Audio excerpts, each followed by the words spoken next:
네, 7월 18일 비 오는 목요일 아침에 이슈레이더 시작하겠습니다. 신인규 기자 안녕하세요. 안녕하십니까?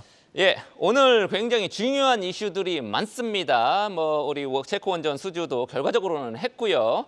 오늘 원전 수주 TSMC 반도체 굉장히 중요한 이슈죠. 삼성전기, 라파스 순서대로 보겠습니다. 첫 번째, 원전 수주 낭보가 어제 밤에 갑자기 나왔단 말이죠. 예, 요거 의미를 조금 자세하게 좀 짚어볼 필요가 있어 보여요. 우리가 축구는 프랑스 이기기 어려운데요. 이 원전 수주전에선 2009년 이후에 바라카 원전 이후에 또다시 프랑스를 이겼습니다.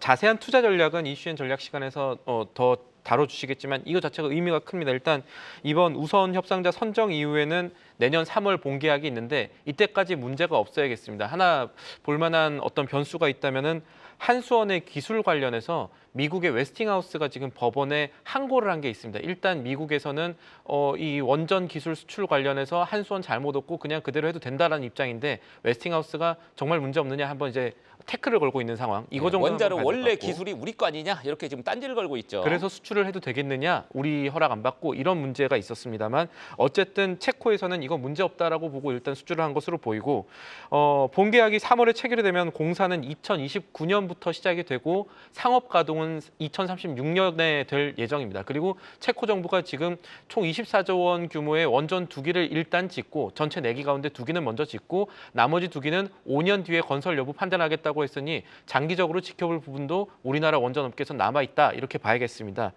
무엇보다 그동안 정부 정책 이슈로 상당한 타격을 받았던 우리 원전 산업계가 이번에 장기 먹거리를 새롭게 확보했다는 점에서 이 개별 종목뿐만 아니라 우리 원전 산업계에 커다란 쾌거가 나타났다 이렇게 봐야겠습니다. 네, 최소 10년 이상 계속 이 체코 원전만 갖고도 10년, 20년 끌고 가는 거죠. 네.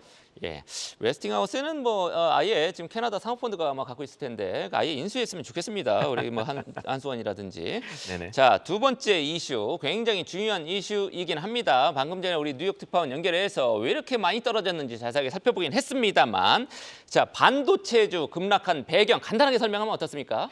네, 간단하게 보면 그동안의 외부 요인이 거의 포펙트 스톰처럼 오늘 새벽에 떨어진 폭우처럼 많이 시장에 영향을 끼쳤다 이렇게 봐야겠습니다. 자세한 내용 아까 앞서 들으셨겠습니다만 세 가지로 요약할 수 있을 것 같습니다. 일단 대만에 대한 지정학 잠시만요. 예. 바이든 대통령 코로나에 재확진됐다고 합니다. 조금 걱정됩니다. 예, 유세 일정 다 지금 취소를 하고 했다고 하는데 지금 트럼프 쪽에 동정론이 조금 일어날 수도 있겠습니다만 지금 트럼프 쪽 대세론에 더 힘 실어주는 거 아닌가 이런 생각도 드네요. 바이든 대통령, 미국 대통령 코로나 재확진 이 속보가 지금 잠깐 떴습니다. 이렇게 되면 결국 트럼프 후보에 대한 발언권이나 무게감이 조금 더 커지게 되는데 이런 무게감이 지금 벌써부터 반도체주 시장에 영향을 미쳤죠.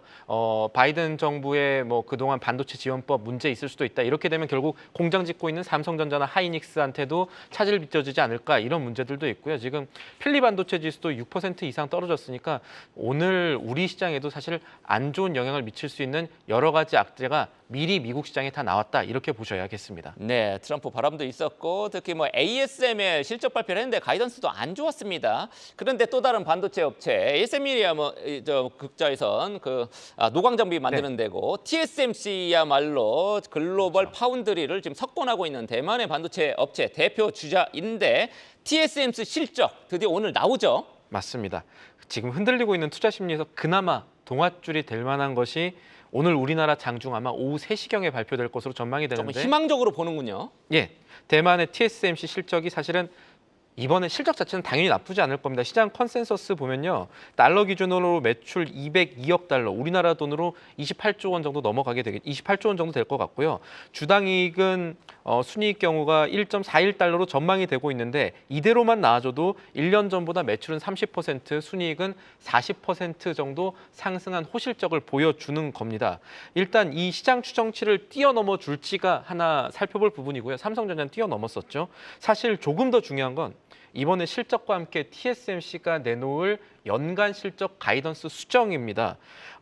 지금 피크아웃, 그러니까 지금이 고점 아니냐라는 우려가 사실 시장에 있긴 하거든요. 이것을 씻어내줄 수 있는 정도의 전망이 AI 수요 확대라는 이 기대를 확신으로 바꿔줄 수 있을 정도로 나와줄 수 있을지가 관건이 되겠습니다. 네, 그렇군요. 지금 대체적으로 어닝 서프라이즈를 전망하는 게 조금 뭐 웃기긴 합니다만 어닝 서프라이즈 나올 가능성 지금으로서는 있다. 이렇게 이제 볼 수 있겠네요.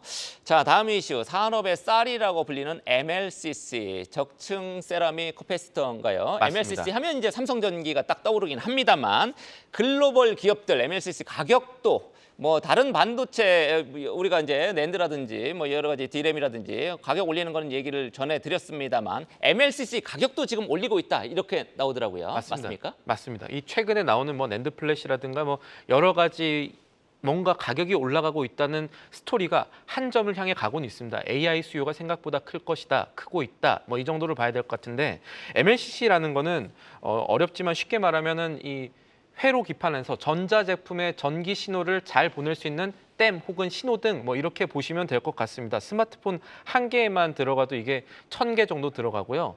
이 하나하나 기기 값은 되게 작지만요. MLCC 하나 작아서 그렇습니다만 핸드폰에 1000개 들어가면 엄청나게 작은 조그만 제품이네요. 겁니다만 이거 와인잔에 하나 담아놓으면 뭐 3억 원 정도 넘어가는 고부가 가치 제품인데 이거가 세계 2위입니다. 삼성전기가. 그러면은 1위, 3위가 어떻게 하는지 봐야죠. 1위가 일본의 무라타고요. 3위가 TDK인데 역시도 일본 기업입니다.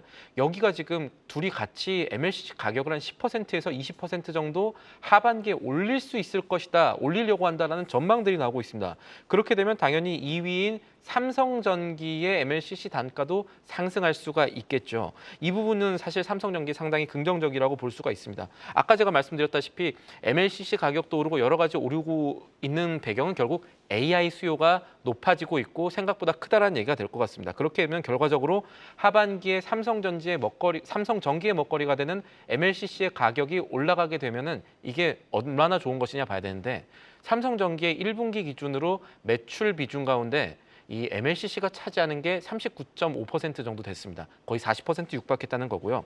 이 호실적이 아마 내년에도 지속이 되게 되면은 현재 1조 잠깐 넘어섰다 지금 주춤하고 있는 삼성전기의 연간 영업이익도 내년에는 1조 원 정도 돌파할 수 있을 것이라는 얘기들이 나오고 있거든요. 여기다가 삼성전기 계속해서 신제품 개발 같은 것들을 가속하고 있으니 아마 삼성전기는 장기적으로 상승 가능성이 높지 않겠냐라는 증권가 의견들이 조금씩 나오고 있습니다. 아, 그렇군요. 삼성전기 조금 주목해 봐야 되겠네요. 그동안에 장기간 지지부진해가지고 네. 그렇게 안 오르더니 최근 들어 슬금슬금 올랐단 말이죠. 어떻게 MLCC 가격 오르는 걸 알고 선투자하셨는지 개인 투자자분들 대단하십니다. 자, 마지막 오늘 이슈는 지금 코스닥 상장주 중에 너무 주가가 너무 뛰어가지고 매매 거래가 하루 동안 정지됐다. 이런 종목이 하나 있다면서요. 예. 그게 바로 라파스라는 기업입니다. 라파스입니다. 여기 뭐 하는 기업이냐면요. 이 마이크로 니들이라고 해서 쉽게 말하면은 그동안에 주사제로 만들었던 위고비라고 일론 머스크도 맞아서 화제가 된 비만 치료제. 최근엔 거의 뭐 만병통치약처럼 뭐 치매 인지 개선도 있고 뭐 여러 가지 뭐 좋은 작용을 많이 한다 이런 얘기들이 많아서 시장에 관심이 많이 높아졌는데 이거를 주사제가 아니라 붙이는 패치형 마치 저희 귀 밑에 이런 거 아실 겁니다. 이런 식으로 패치형으로 바꾸려는 거를 세계 최초로 우리나라에서 한다라는 얘기가 나오면서 급하게 관심을 끈 기업들이 굉장히 편리하겠네요. 그렇다면. 두 곳이 있습니다. 이게 대원제약과 라파스가 공동으로 개발하면서 라파스 같은 경우는 지금 한 주 만에 주가가 3배 올랐습니다.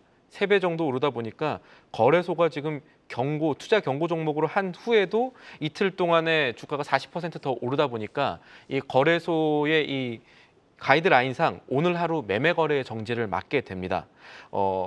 같이 공동 개발한 대원제약도 지금 현재 투자주의 종목으로 되어 있거든요. 너무 뛰어서도 있지만 스팸 관여 과다라는 이유로 지금 투자주의 종목으로 선정이 됐습니다. 이게 워낙에 지금 시장에서 이 시세에 대해서 조금 세력이 붙은 것 아니냐 쉽게 말하면 그렇습니다만 이런 부분들이 지금 계속해서 달리는 말에 채찍질을 하는 정도로 모멘텀이 형성될 것인가 이 부분도 한번 투자에 유의를 할 것들이 좀 있습니다. 그 중에 하나가 아까 말씀하셨던 대로 주사제보다 붙이는 게 편하다라고 하셨잖아요. 그런데 로슈가요. 오늘 글로벌 제약사 로슈라고 있는데 여기가 먹는 비만약을 개발 중입니다. 이게 붙이는 것보다 먹는 게 조금 더 편하겠죠. 그런데 먹는 개발약 지금 임상 1상의 결과가 굉장히 긍정적이라고 나와서 지금까지는 주사를 맞아야 됐는데 맞습니다. 먹는 거면 편하죠. 뭐 붙이는 것도 편하긴 합니다만. 물론 위고비라는 게 가지고 있는 그 브랜드 가치라든가 이런 것들 때문에 그리고 또 로슈가 워낙에 임상 1상에서 3상까지 가려면 시간이 걸릴 테니까 그런 것들을 감안하더라도 장기적으로 봤을 때 붙이는 비만 치료제가 과연 시장에서 기대만큼 성공할 수 있을까 이 부분도 유의를 하셔야 될 것으로 보입니다. 네, 이제 임상 1상 정도니까 2상, 3상 뭐 상업화하고 하는데 시간이 꽤 걸릴 것 같다는 생각도 좀 들고요. 이런 점에서 조금 유의할 부분이 있다 이렇게 설명을 해줬습니다. 지금까지 신규 기자였습니다.